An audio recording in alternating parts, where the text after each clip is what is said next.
Is it normal to feel super tired after lifting heavy for the first time? So, yes.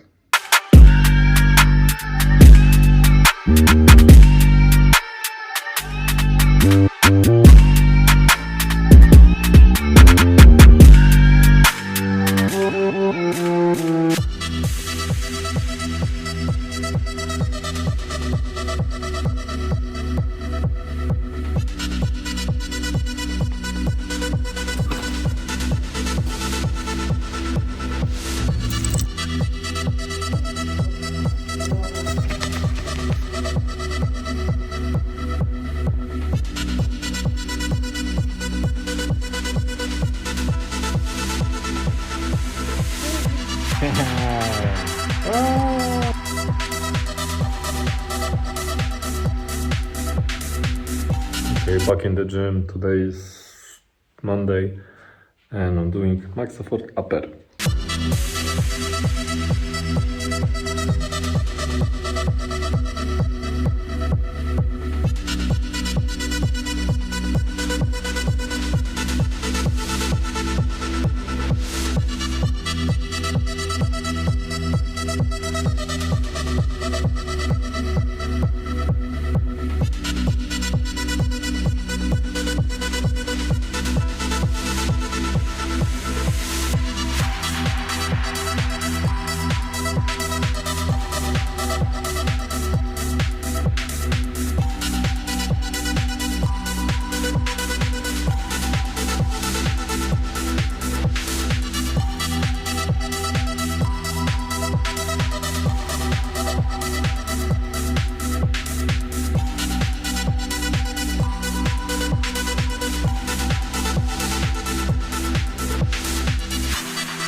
I measured the bend tension with this luggage or fishing scale, and it shows that one of these is about close to 15 kilo on the lockout, so both of them are about 30 kilo on the lockout. And I actually missed a very similar setup about 2 years ago.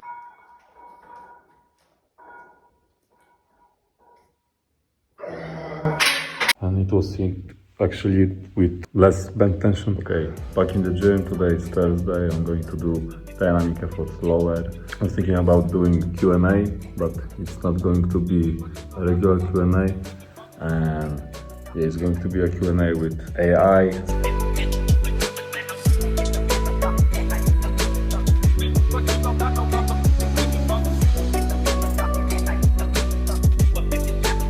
So, first question, how many days per week should I train if my goal is to get stronger?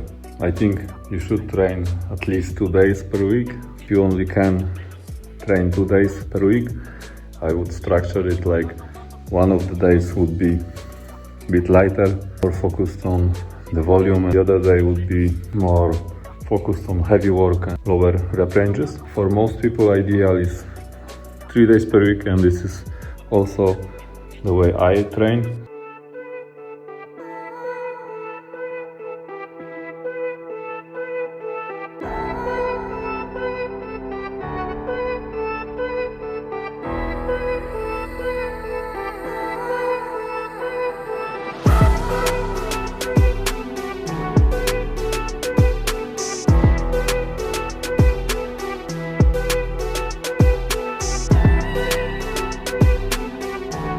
Okay, question number 2.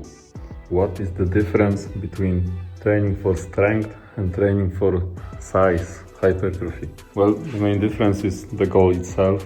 You obviously can use same exercises, but I think the main difference is that for strength training, you need more structure. When you train for strength, you cannot hit failure too much.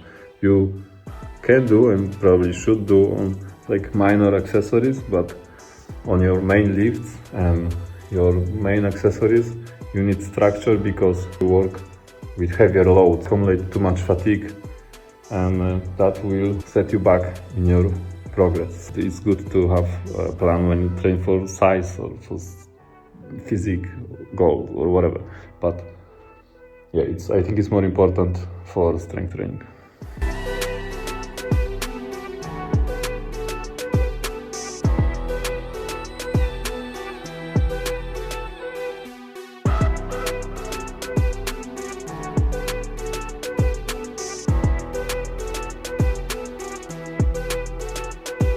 Okay, question number 3. Why the technique is so important in lifts like squats and deadlifts, even when you are working with light weights? First of all, you need to know how to do lifts properly to not injure yourself, to not hurt yourself. But second of all, it's important to be as efficient as you can with the movements for your safety, but also you learn how to do that, it becomes easier. When your goal is to lift as much as you can, you have to learn how to do that as easy as you can.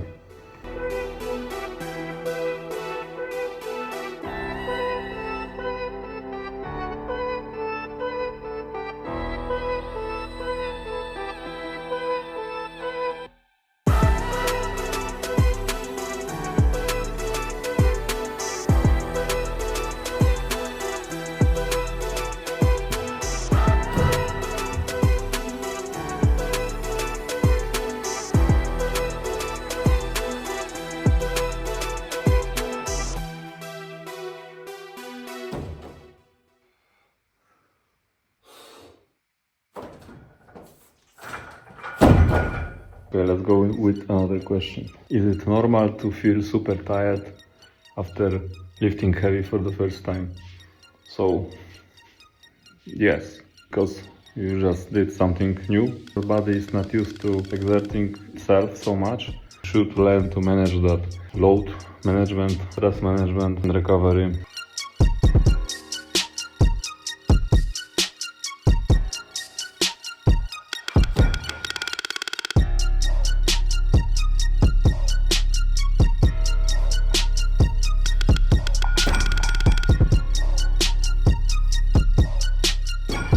Okay, last question. How can I make sure that I'm progressing and not just going through the motion in the gym? I recommend to have some kind of journal or notebook or whatever. You can do it also, of course, in your phone. Record yourself, have a structure that will get you to your goal. You can Google some powerlifting programs.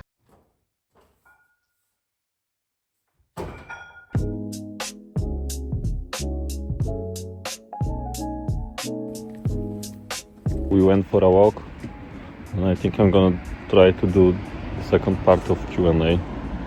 I got 5 more questions from ChatGPT, and those questions are more specific to conjugate method.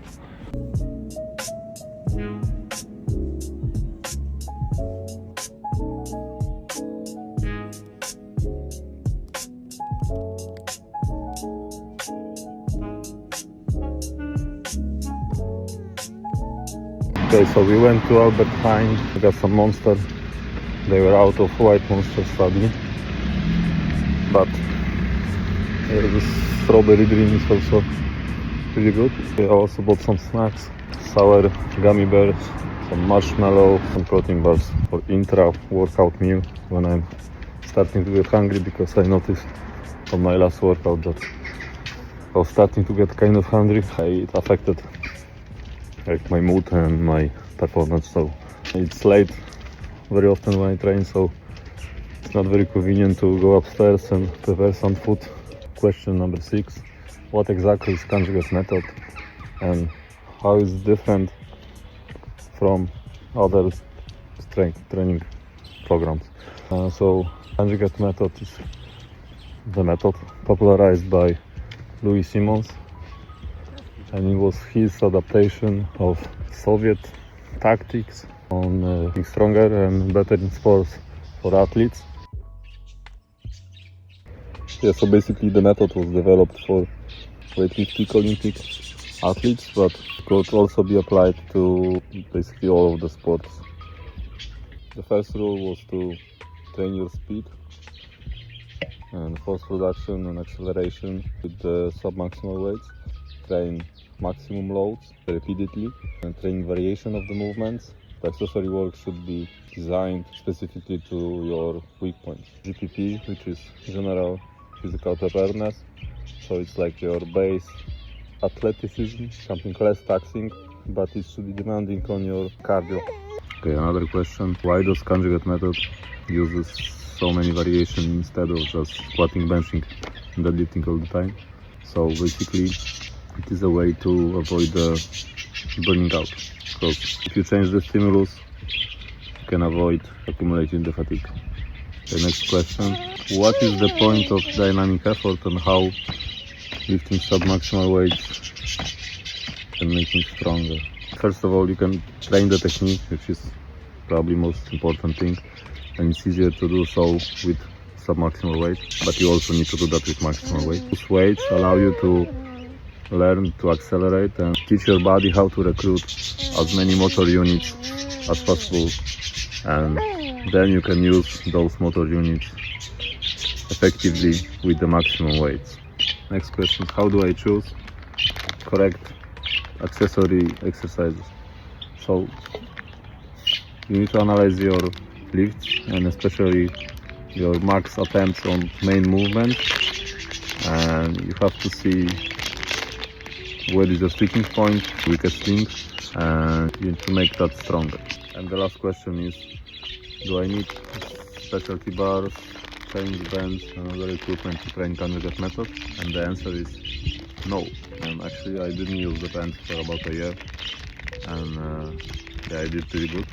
Smarter to not have too much variation, because you also need to learn the skill by repeating the movement. So you don't need the equipment, but it's very useful at some point to have some variety.